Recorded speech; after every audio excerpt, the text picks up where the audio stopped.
નમસ્કાર, હેડલાઇન ન્યૂઝમાં આપનું સ્વાગત છે। હું છું શ્વેતા।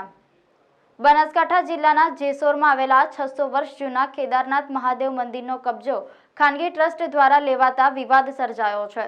બનાસકાંઠા જિલ્લાના જેસોરમાં અતિ પ્રાચીન પાંડવકાળથી કેદારનાથ મહાદેવનું મંદિર આવેલું છે અને આ મંદિરે ગુજરાત સહિત રાજસ્થાનના લોકો મોટી સંખ્યામાં દર્શનાર્થે આવતા હોય છે।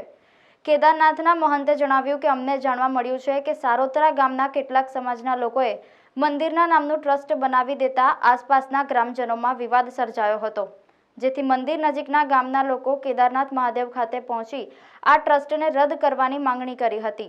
જો કે સન 1908માં રાજ રજવાડા હતા તે દરમિયાન કેદારનાથ મંદિર સરોત્રા જાગીરીમાં આપવામાં આવ્યું હતું અને આ લોકો ત્યાંની સેવા કરતા હતા, પરંતુ સમય વીતતા મંદિરના પૂજારી તરીકે જે મહારાજ હાલમાં મંદિરની સેવા કરી રહ્યા છે તે કોઈપણ પ્રકારના વિકાસના કામો ન કરતા આખરેના જાગીરદારો ફરી એકવાર આ મંદિરને ટ્રસ્ટ બનાવી મંદિરનો વિકાસ થાય તે હેતુથી કામગીરી આરંભી હતી, પરંતુ આસપાસના કેટલાક લોકો આ વિકાસના કાર્યમાં રોડા નાખી રહ્યા છે, જેને લઈ આ મંદિરનું ટ્રસ્ટ બને અને વિકાસના કામો થાય તેવા સરોત્રાના ગ્રામજનોએ જણાવ્યું હતું। આજે અહીંયા આજુબાજુના ગામ લોકોએ મિટિંગ રાખી હતી કેદારનાથ મહાદેવ ટ્રસ્ટ બન્યું એ નિમિત્તે, અને એક પૂજારી તરીકે અમને પણ અહીંયા બોલાયા હતા એટલે હું પણ અહીંયા આવ્યો છું। અને એ ટ્રસ્ટ બન્યું એ આ લોકોને જાણ બહાર છે એટલે આ લોકો થોડા એમના કે ભાઈ આ કઈ રીતે બન્યું એના માટે એ લોકો ભેગા થયેલા છે। આ મંદિર કોની જગ્યામાં આવી છે? આ કેદારનાથ મહાદેવનું મંદિર અતિ પ્રાચીન છે, પાંડવકાલીન છે અને આ પર્વતની મધ્યમાં બિરાજમાન છે અને આ મંદિર સર્વ સમાજનું છે, સાર્વજનિક છે અને દરેક સમાજ અમારા માટે સન્માનીય છે। અમે વંશ પરંપરાગત 5 પેઢીથી અહીંયા પૂજા કરતા આવ્યા છીએ અમારો પરિવાર, અને અમે અમારાથી સેવા પૂજા કરીએ છીએ। આજે પણ અમારી સેવા પૂજા અહીંયા ચાલુ છે।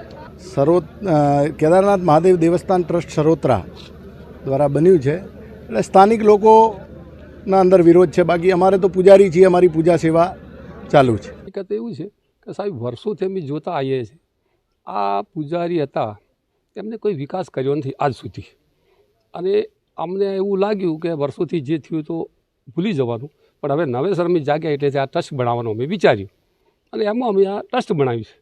એમાં કોઈ અમારો કોઈ હેતુ નથી લેવા દેવાનો, અમારે તો ખાલી વિકાસનો હેતુ છે, અને એમાં જે આજુબાજુના જે ગામડાના માણસો છે એમને સાથે રાખી અને વિકાસનો પંથ લેવાનો છે, એમાં બીજું કોઈ અમારે કરવાનું આવતું નથી। અને આ સારું થાય તો ચોમાસું છે, કોઈ શિયાળો છે, કોઈ સારી ધર્મશાળા બને, કોઈ આવું બધું કોઈ રહેવાની સગવડ થાય તો માણસો દુઃખી ન થાય, અને રાતે વર્તે કોઈ સારી વસ્તુ હોય તો ત્યાં રોકાઈ પણ શકે, એના કારણે કોઈ બી ટૂર આવે કોઈ ગમે આવે તો એમને કોઈ તકલીફ ન પડે, અમારો હેતુ આ છે। અને જે તે આજે ધર્મશાળો નાના મોટી છે એ તો કોઈ આજની નથી, એ તો કોઈ પુરાણી 50 વર્ષ આગળની, હાલ કોઈ નવું કામ તો થયું જ નથી। એ હેતુથી અમે આ બધું પગલું ભર્યું છે।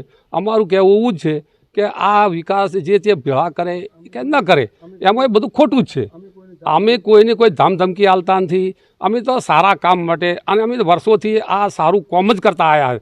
જે તે અમારે આ જે ખોટી આપશે શું કરી એ બધું ખોટું જ છે, અને એવું હોય તો એ પૂજારીને પણ એને થોડું સમજવું પડે કે ભાઈ આવું આપી કોઈ કામ કર્યું નથી, અને આવા ખોટા આ અડમાલા ઊભા કરે, એમને કોઈ કર્યું હોય તો બતાવી શકે, બરાબર।